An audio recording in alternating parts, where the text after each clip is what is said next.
ఆదిలాబాద్ జిల్లా ఇచ్చోడ మండలం ధరంపురిలో ప్రభుత్వ పాఠశాలలో విష ప్రయోగ యత్నం కలకలం రేగింది.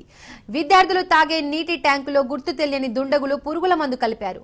ట్యాంక్ తో పాటు మధ్యాహ్న భోజన సామాగ్రిపై కూడా పురుగుల మందు చల్లారు. ఈ విషయాన్ని హెచ్ఎం గమనించడంతో పెను ప్రమాదం తప్పింది.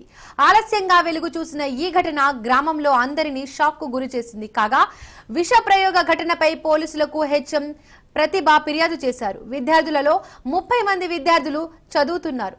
సిబ్బంది గమనించకుంటే విద్యార్థుల పరిస్థితి ఏంటంటూ తల్లిదండ్రులు ఆందోళన వ్యక్తం చేశారు.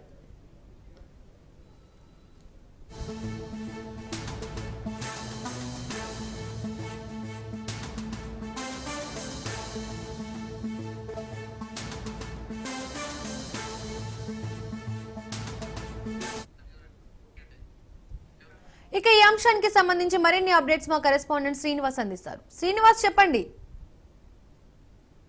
ఆదిలాబాద్ జిల్లా ఇచ్చోడ మండలం ధరంపురిలో ఘోరం జరిగే పరిస్థితి ఏర్పడింది.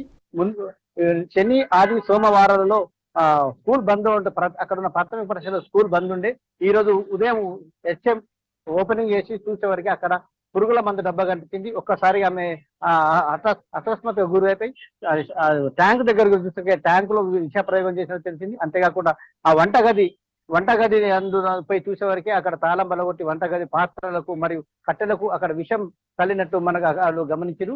ఒక్కసారిగా పిల్లలందరినీ అప్రమత్తం చేసి ఎవరిని ముట్టద్దని చెప్పేసి ఆ హెచ్చం చేసి అక్కడ ఉన్న వాటర్ ట్యాంక్ కానీ అక్కడ ఎక్కడ కూడా పిల్లలందరినీ కూర్చోబెట్టి చేసి దీంతో పోలీసులకు కూడా ఫిర్యాదు చేసింది. అయితే అక్కడ గేట్ ఓపెన్ చేయగానే జంబో అనే గడ్డి పిచ్చకారి మందు అది డబ్బా కనిపించింది.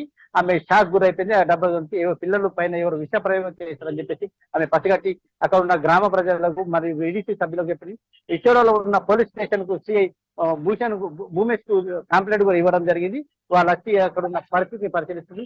ఏది ఎన్నటికీ ఈ పరిస్థితి ఇట్లా జరగడం ఘోరమైతే ఒకవేళ అది ఇట్లా పసిగట్టకున్నట్టుకే అక్కడ ఉన్న 30 మంది విద్యార్థుల పరిస్థితి ఏమైతుందని తల్లిదండ్రులతో పాటు వీడీసీ ప్రజలు కూడా ఒక్కసారి గ్రామ ప్రజలు షాక్ గురైనట్టు మనము చెప్పవచ్చు.